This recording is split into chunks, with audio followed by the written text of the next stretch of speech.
Hello everyone, welcome to the learning panda one. आज हम लोग एंशियंट हिस्ट्री के एक बहुत ही इम्पोर्टेंट टॉपिक को कवर करने वाले हैं, जो कि है चोल साम्राज्य। इससे अक्सर एग्जाम्स में क्वेश्चंस पूछे जाते हैं। ठीक है, तो आइए इस टॉपिक को पढ़ना शुरू करते हैं। चोल साम्राज्य अपने स्थानीय स्वशासन के लिए प्रसिद्ध था।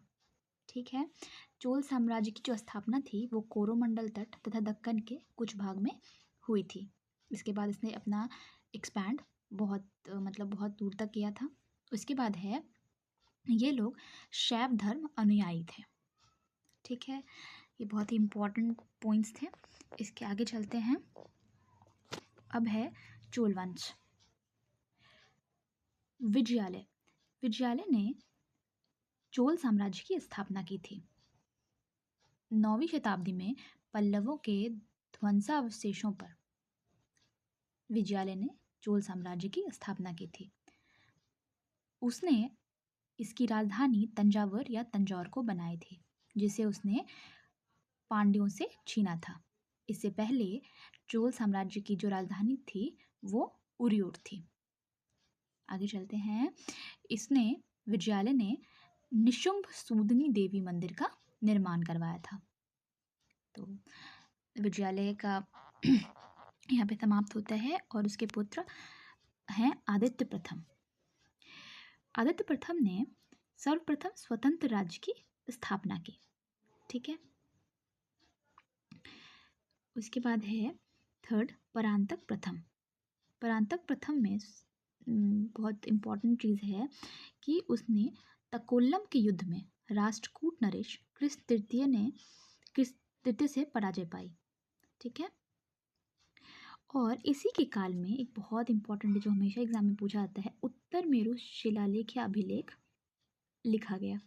ठीक है, उत्तर मेरु अभिलेख से ही हमें चोल साम्राज्य की बहुत अच्छी जानकारी मिलती है। आगे चलते हैं।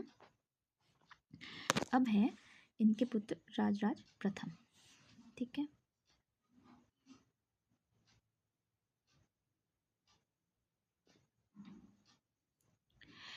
राजराज प्रथम बहुत ही शक्तिशाली शासक थे और इन्हें चोल साम्राज्य के वास्तविक संस्थापक के रूप में भी जाना जाता है। ठीक, श्रीलंका के उत्तरी भाग को इन्होंने जीता था। ध्यान रखिएगा, श्रीलंका के उत्तरी भाग को इन्होंने जीता था। श्रीलंका का राजा महिम फिफ्थ भागकर इनके डर से श्रीलंका के दक्षिणी जिला रोहण में छिप गया। चोल काल में जल सेना का प्रारंभ इन्होंने ही करवाया था। इनका एक बहुत ही इम्पोर्टेंट मंदिर है, वो है राजेश्वर मंदिर, जिसे वृद्धेश्वर मंदिर के रूप में भी जाना जाता है, जिसका निर्माण उन्होंने तंजौर में करवाया था। इस मंदिर के बारे में पर्सी ब्राउन महोदय ने कहा है कि इसका जो विमान था, यानी कि बनावट थी, वो वास्तुकला की दृष्टि से अतुलनीय थी। आगे चलते हैं। अब है राजेंद्र चोल। ये चोल साम्राज्य के सबसे शक्तिशाली शासक में से एक थे और चोल साम्राज्य का सर्वाधिक विकास इन्हीं के काल में हुआ। ठीक है, बंगाल के पाल शासक महिपाल को हराकर इन्होंने गंगैकोंड चोल उपाधि धारण की। इन्होंने जो चोल साम्राज्य की नवीन राजधानी गंगैकोंड चोलपुरम का निर्माण करवाया और इसी के निकट उन्होंने चोल गंगम नामक विशाल तालाब का भी निर्माण करवाया। हमने पीछे पढ़ा था कि राजराज प्रथम ने सिंघली द्वीप के उत्तरी भाग पर अपना कब्जा किया था और राजेंद्र चोल ने संपूर्ण सिंघली द्वीप या श्रीलंका को जीत लिया था। फिर वहाँ के राजा महेंद्र पंचम को उन्होंने बंदी बनाया। इन्होंने ही बंगाल की खाड़ी में चोल झील का स्वरूप दिया। इन्होंने बंगाल की खाड़ी को चोल झील का स्वरूप दिया। आगे चलते हैं। आगे हैं कुलतुंग प्रथम। इन्होंने चालुक्य कन्या मधुरांतिका से विवाह किया। इन्होंने इनके काल में श्रीलंका के राजा विजयबाहु ने अपनी स्वतंत्रता घोषित कर दी। इन्होंने अपनी पुत्री का विवाह श्रीलंका के राजकुमार वीरप्पे रुमाल के साथ किया। फिर है 1077 में 72 सौदागरों का एक चोल दूत मंडल चीन भेजा। ठीक है, कुलोत्तुंग प्रथम ने 1077 में 72 सौदागरों का एक चोल दूत मंडल चीन भेजा। फिर है सुंग तविर्त, इनको सुंग तविर्त बोला जाता है, जिसका अर्थ है करों को हटाने वाला। आगे चलते हैं। जयंगोदर जो कि तमिल कवि थे, इन्हीं के काल में थे। ठीक है, और इनकी जो पुस्तक है वो क्या है, कलिंगतुपर्णी। ठीक है, और इस चोल साम्राज्य के आखिरी राजा कौन थे, राजेंद्र तृतीय। ठीक, यहाँ से चोल वंश समाप्त हो गया। आगे चलते हैं। अब है चोल प्रशासन की विशेषताएं। तो सबसे पहले हम लोग जानते हैं कि स्थानीय स्वशासन इसकी विशेषता थी।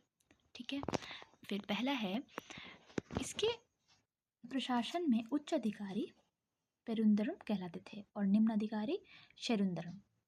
ठीक है, उच्च अधिकारी पेरुंदरम और निम्न अधिकारी क्या कहलाते थे, शेरुंदरन। संपूर्ण चोल साम्राज्य 6 प्रांतों में विभक्त था। संपूर्ण चोल साम्राज्य 6 प्रांतों में विभक्त था। इसका डिवीजन कैसे हुआ था, आइए देखते हैं। मंडलम, पहला जो डिवीजन था वो मंडलम था, या जिसे हम प्रांत कहते हैं। उसके बाद कोट्टम या वलनाडु, जो आज की कमिश्नरी जैसे था। फिर नाडु, उसके बाद कुर्रम, जो कि ग्राम का समूह था। तो प्रांत की संख्या कितनी थी, 6 थी। फिर उसके अंतर्गत कोट्टम या वलनाडु जो कि कमिश्नरी थी वो आता था। फिर नाडु और कुर्रम उसके बाद आता था। आगे चलते हैं। चोल साम्राज्य में एकल इकाई के रूप में शासित विशाल ग्राम तनियुर कहलाता था। ठीक है, ये हमारे यूपी पीजीटी में पूछा हुआ प्रश्न है। आगे चलते हैं। नाडु की स्थानीय सभा नाटुर कहलाती थी। नगर की स्थानीय सभा नगर तार कहलाती थी।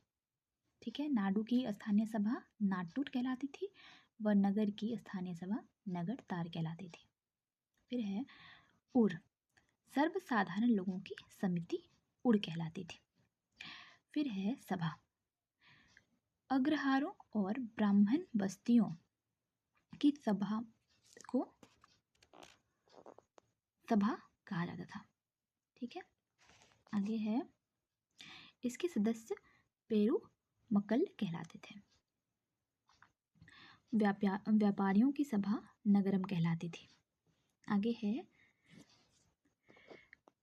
इसकी कार्यकारिणी समिति जो होती थी वो वरीयम कहलाती थी और इसके